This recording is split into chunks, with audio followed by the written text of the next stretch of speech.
आज हम अजंता के बारे में जानने वाले हैं। अजंता एक ऐसा टॉपिक है जिसके बारे में हमेशा हर तरीके से क्वेश्चन आता है। 100% क्वेश्चन इसमें से आते हैं क्योंकि वर्ल्ड फेमस एक गुफा है और इसमें तमाम तरह की कलाकृतियां और तमाम तरह के कलाकारों ने इसकी प्रतिलिपियों को बनाई हैं। ये क्लियर रखिए, इसलिए इंपॉर्टेंट है, विश्व प्रसिद्ध है। इसकी बहुत सारे प्रतिलिपियों के बहुत सारे नकल हैं और बहुत विश्व के हर कोने में इसकी कलाकृतियाँ आपको देखने को मिल जाएंगी। इनमें से ऐसे कौन से प्रश्न हैं जो आपके एग्जाम के लिए महत्वपूर्ण हैं, ऐसे क्वेश्चन है जिसपे हमें विशेष ध्यान देने की आवश्यकता है। इसके अलावा और भी इसके बारे में कौन कौन से किस एग्जाम के लिए इंपॉर्टेंट है, इनके बारे में मैं डिटेल में इस वीडियो में बताने वाला हूं और हमसे आप ये जान पाएंगे। तो we are most welcome. Ajanta के मेन खास टॉपिक को हम ले आए हैं और आज हम विस्तार से नॉलेज जानेंगे। ऐसी कोई भी बिंदु हम नहीं छोड़ने का प्रयास करेंगे जो आप लोगों के लिए जरूर ना हो। तो हम सारे टॉपिकों को आज हम पढ़ेंगे और ख़ास बिंदु को ही पढ़ेंगे जो आपके एग्जाम के लिए इंपॉर्टेंट है। शुरू करते हैं। सबसे पहले हम अजंता के, आप लोग जानते होंगे अजंता कहाँ है, कितनी गुफाएं हैं, कौन कौन सी गुफाएं हैं। तो ये कुछ मेन बिंदु को आप लोग तो ऐसे ही आपने पढ़ा होगा, लेकिन सबसे पहले हम लोग उन गुफाओं के बारे में बताएंगे। आपको पता होगा कुल 30 गुफा है, जिसमें से कुछ ही गुफाएं हमारी जो है बची हुई हैं। तो उन गुफाओं में कौन कौन से चित्र हैं पहले हम लोग वो जान लेते हैं। सबसे पहले हमारा जो गुफा नंबर 1 आता है, एक गुफा में कौन कौन से चित्र हैं। एक गुफा में देखिए जैसे है आपका पद्मपाड़ी अलोकेश्वर, बोधिसत्व पद्मपाड़ी, काली राजकुमारी, नागराज की सभा, शिव जातक, संगपाल जातक, महाउमंग जातक, महाजनक जातक, सरस्वती का चमत्कार, नंदलाल की दीक्षा, चींटुओं के पहाड़। ये गुफा 1 में है ये सब चित्र, ठीक है। ये सब जितने भी चित्र आप देख रहे हैं ना, ये गुफा नंबर 1 में है। कुछ ऐसे भी चित्र हैं जो अदर गुफाओं में भी, अन्य गुफाओं में भी सेम चित्र मिलते हैं। गुफा नंबर 2 में देखिए, गुफा नंबर 2 में क्या है, सर्वनाश, माया देवी का स्वप्न, महाहंस जातक, विदुर पंडित, झूला झूलती राजकुमारी, 2 बाएं अंगूठे वाली नारी, बुद्ध का जन्म, 1000 बुद्ध के 7 कदम, इंद्रलोक, असावस्त्री का चमत्कार और सुनहरे मृग का उपदेश। और इसमें से श्रावस्ती का चमत्कार गुफा नंबर 1 में भी था। यदि आपने ध्यान दिया होगा तो श्रावस्ती का चमत्कार गुफा नंबर 1 में भी था। तो आगे हम गुफा नंबर 10 पे चलते हैं। देखो ध्यान दीजिएगा, सारे गुफाओं में से जो 6 गुफाएं जो हैं, 6 गुफाओं में सबसे ज़्यादा जो है चित्र मिले हैं, लेकिन उससे भी सबसे ज़्यादा जो चित्र मिले हैं आपके 17 में सबसे ज़्यादा चित्र हैं और उसी गुफा को हम लोग चित्रशाला भी कहा जाता है। तो हम आगे हम पढ़ने वाले हैं। पहले हम लोग गुफा नंबर 10 को जानते हैं। गुफा में 10 में क्या है, गुफा में श्याम जातक, स्तूप जातक और हस्ती जातक। श्याम जातक और हस्ती जातक जो है करुण रस से हैं। छंद जातक और कमल वन की कीड़ा, आम का वृक्ष, नंद की कथा, विराह में व्याकुल रानी, बोधि वृक्ष। ये गुफा नंबर 10 में है। तो ये चीज़ें जो है आप नोट आउट कर सकते हैं, ठीक है। आगे जो है गुफा नंबर 16 की बात करते हैं। तो गुफा नंबर 16 में जो सबसे मेन जो बिंदुआं हैं, जैसे मेन जो चित्र हैं वो मरणासन राजकुमारी। मरणासन राजकुमारी का मतलब होता है जो मतलब रानी जो है मरने वाली का जो है चित्र है, ठीक है। और सुजाता की कथा, अजात शत्रु, बुद्ध के 7 पद, लुब्धनी वन, माया देवी का स्वप्न, नंद की दीक्षा, बुद्ध का उपदेश, आकाशवाणी अप्सरा, महाउमंग जातक और सूत सोम जातक। ये गुफा देख लिया, लेकिन आप गुफा नंबर 17 को देखिए, इसमें सबसे ज़्यादा चित्र हैं और इसी को चित्रशाला बोला जाता है। गुफा नंबर 17 में क्या है, चित्र मतलब माता पुत्र, शिव वादन,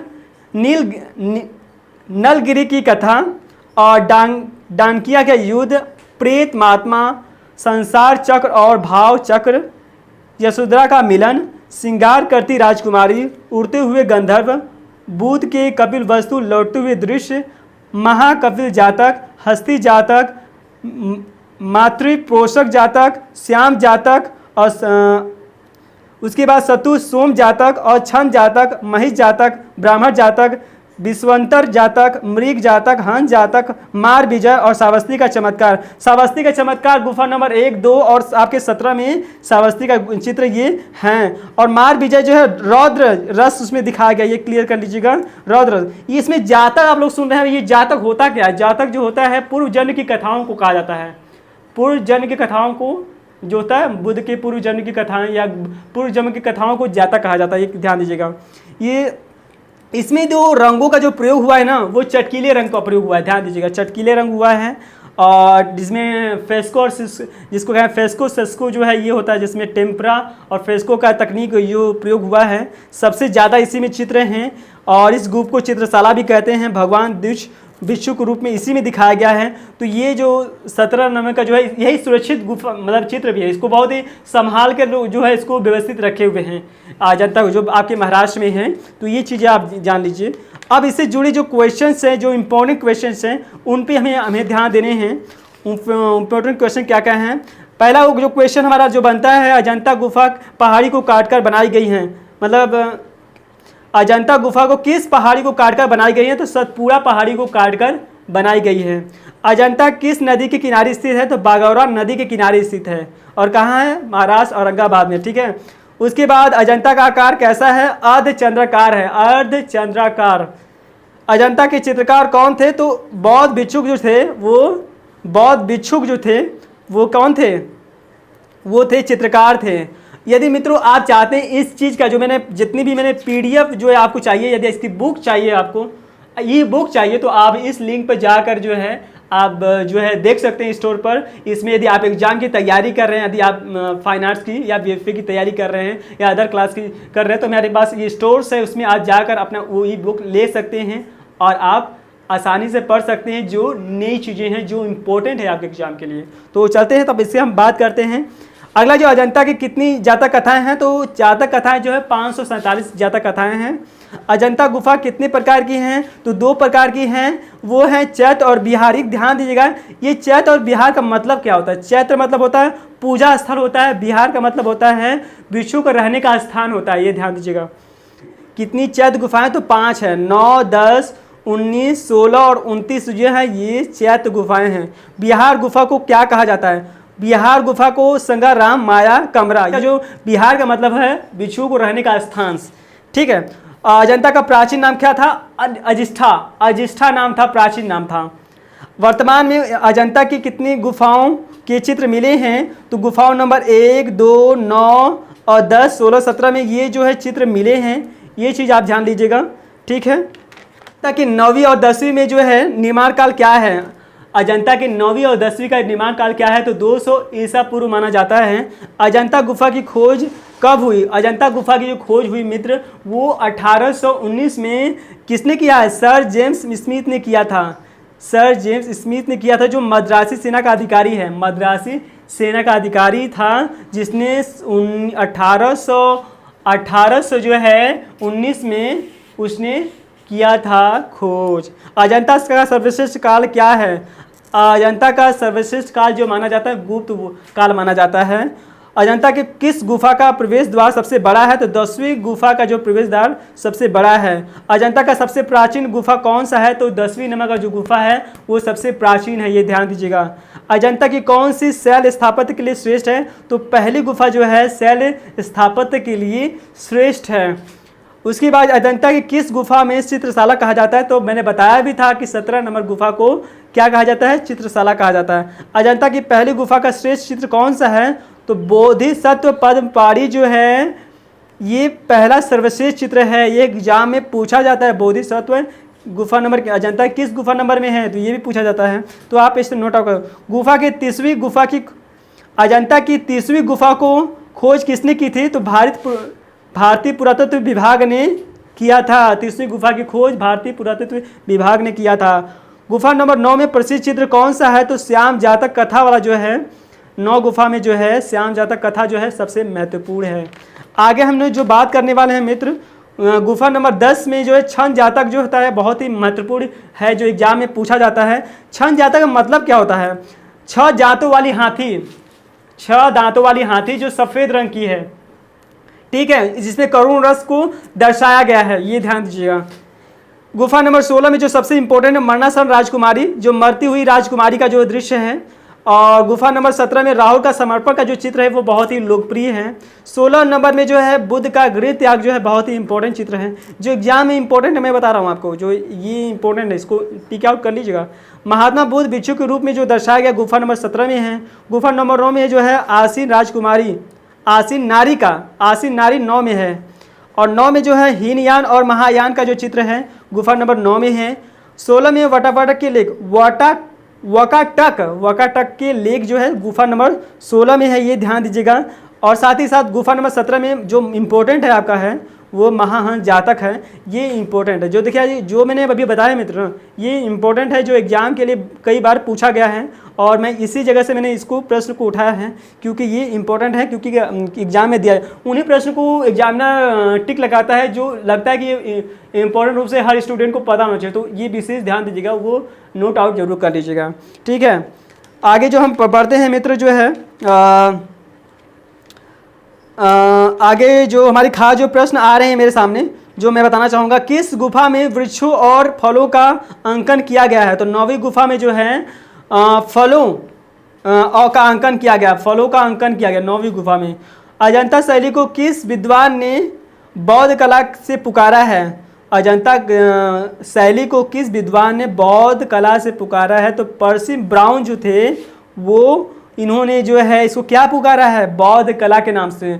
देखिए एक बात ध्यान दीजिएगा, अजंता गुफा को हम लोग स्तूप कला भी कहते थे, लोग स्तूप कला भी कहते थे, निष्ठा भी कहते थे, तो लोगों का अपना अपना मत के अनुसार उन्होंने कुछ बोला है। अजंता शैली को गुप्त शैली का नाम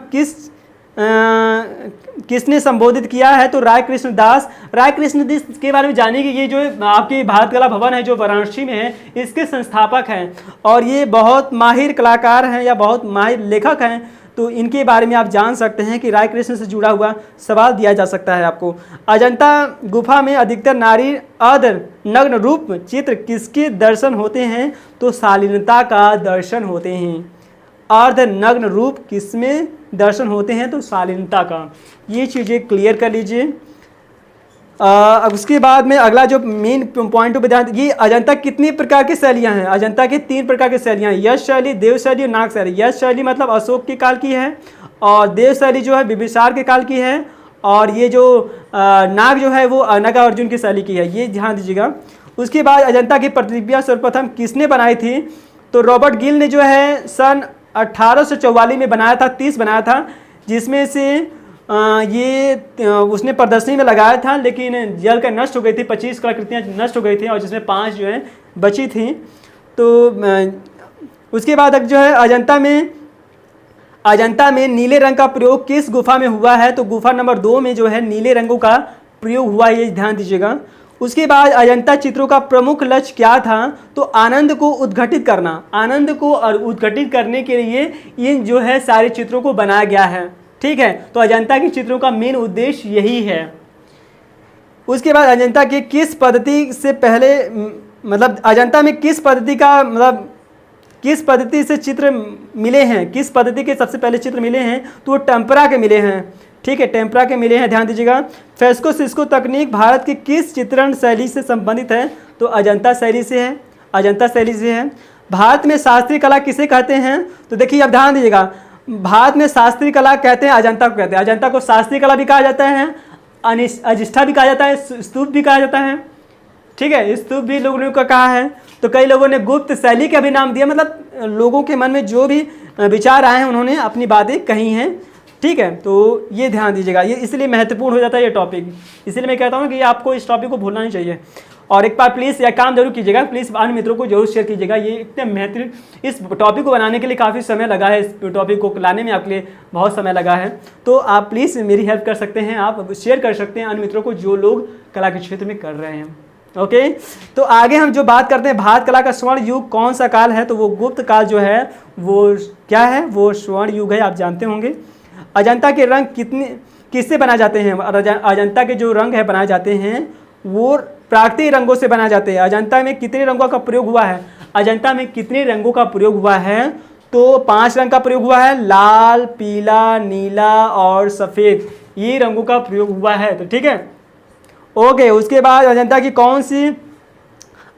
कौन सी गुफा सबसे बाद में चित्रित हुई है? तो पहली गुफा सबसे बाद में चित्रित किया गया है।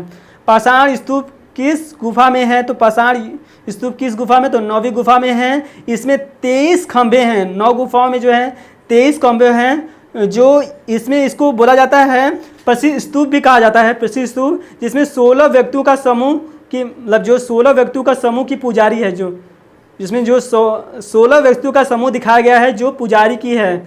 और यह चित्र 10वीं और 17वीं में भी है, ये ध्यान दीजिएगा। ये चित्र जो है 10वीं और 17वीं में है, जो 16 व्यक्तियों का समूह दिखाया गया जो पूछे, तो वो 10वीं में दिखाया गया और 9वीं में दिखाया गया। 9वीं में आपके 23 खंभे हैं।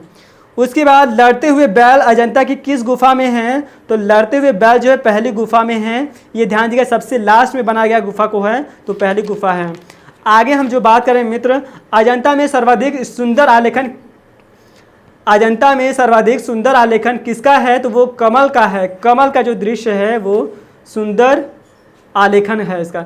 अजंता के चित्रों में सर्वश्रेष्ठ आकृतियाँ किसकी हैं? तो वो नारियों का सबसे ज़्यादा सर्वश्रेष्ठ कलाकृतियाँ की गई हैं नारियों का। उसके बाद गुफा नंबर, ये ध्यान दीजिए, खाली सिंहासन जो है गुफा नंबर 9 में पाया जाता है। और राजकीय शोभा स्थल जो पाया जाता है गुफा नंबर 1 में, जो राजकीय शोभा यात्रा के नाम से जाना जाता है, तो गुफा नंबर 1 में है। खाली सिंहासन गुफा नंबर 9 में है। ये चीज़ आप क्लियर करें। किस गुफा को चित्रशाला कहते हैं? मैंने प्रश्न बताया था, चीज़ के वो गुफा नंबर 17 में, आप जान गए। भगवान बुद्ध के जन्म को किस प्रतीक के रूप में दिखाया गया है?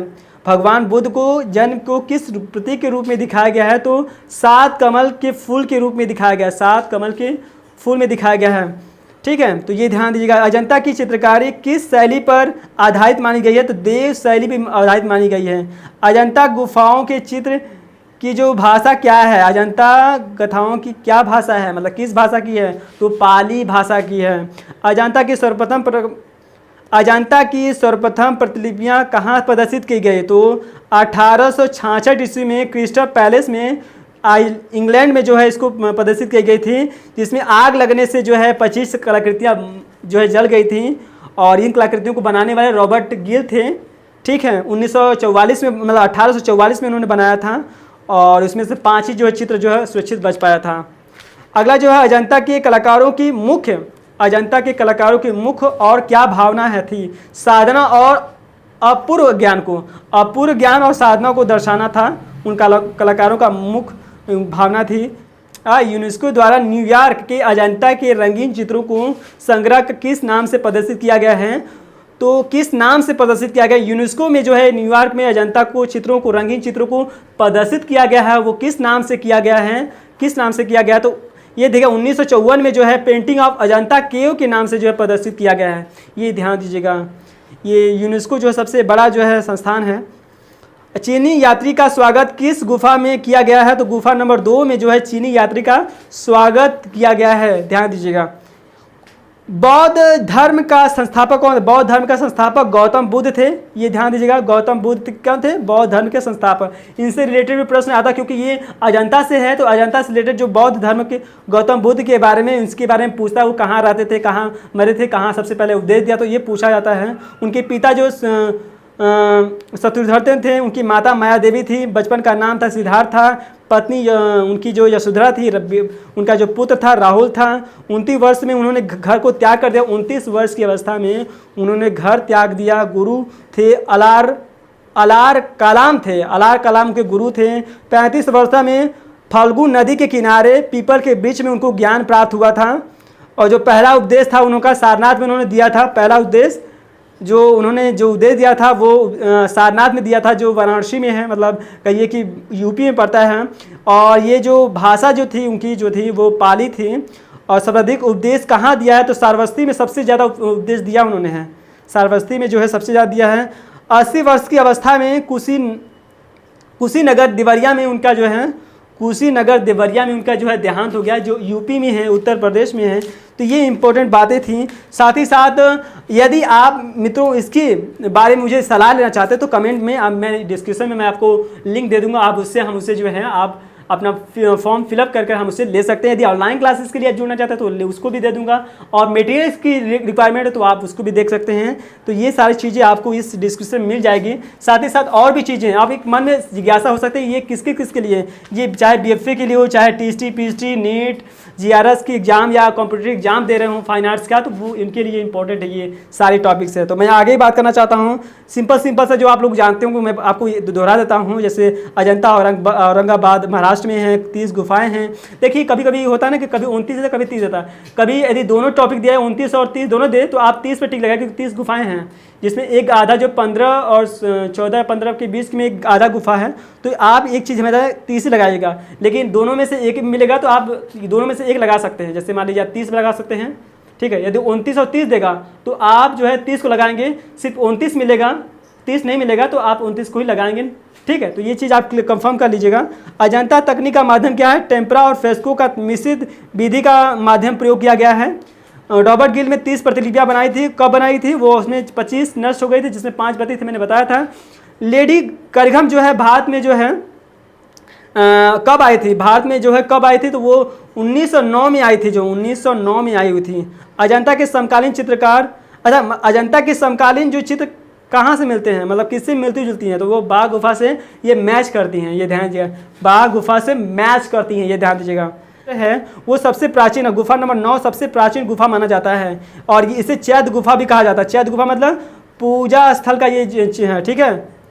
मानसन राजकुमारी का अर्थ क्या है? मरती हुई राजकुमारी, मैंने बताया था आपको। और अजंता के चित्रों को 3 श्रेणियों में बांटा गया है, 3 श्रेणियों में बांटा गया है। अजंता के चित्रों को 3 श्रेणियों में बांटा गया है, अलंकारिक, रूप भेद और वर्ग का भंग, ठीक है। अजंता स्तूप को कहा जाता है, ये मैंने बता दिया है। और इसके बाद एक बात अंतिम में बताना चाहूँगा, जो अंतिम में मेरा टॉपिक है। तो 1911 में लेडी करिघम जो भारत में आई थी, और नंदलाल बसु, नंदलाल बोस, असित कुमार हलदार, सुमेंद्र नाथ और काफ़ी चित्रकारों ने मिलकर इनकी जो प्रतिलिपियाँ बनाई थी। भारत के बहुत सारे मशहूर कलाकार, जिसमें मैंने कहा असित कुमार हलदार हैं, नंदलाल बसु जो है या बोस हैं, और सुमेंद्र नाथ जी हैं, और तमाम तरह के कलाकारों ने इनकी प्रतिलिपियाँ बनाई थी अजंता की। और ये कब जो है बनाए, जो है किसके साथ मिलकर? 1911 में लेडी करिघम के साथ इन्होंने सारी कलाकृतियों को बनाया था। तो ये चीज़ें, ये जितने भी मैंने टॉपिक बताए मित्र, ये सबसे इंपॉर्टेंट है। यदि आप लोगों ने पूरी कंप्लीटली नहीं देखा है तो प्लीज़ इन वीडियो को नोट आउट कर लीजिए। यदि आप नोट नहीं करना चाहते हैं तो मेरा जो है आपको जो है डिस्क्रिप्शन बॉक्स में भी मैं इसका जो है वो दे दूंगा, लिंक दे दूंगा, आप वहाँ जाकर ई बुक्स आप ले सकते हैं इसको।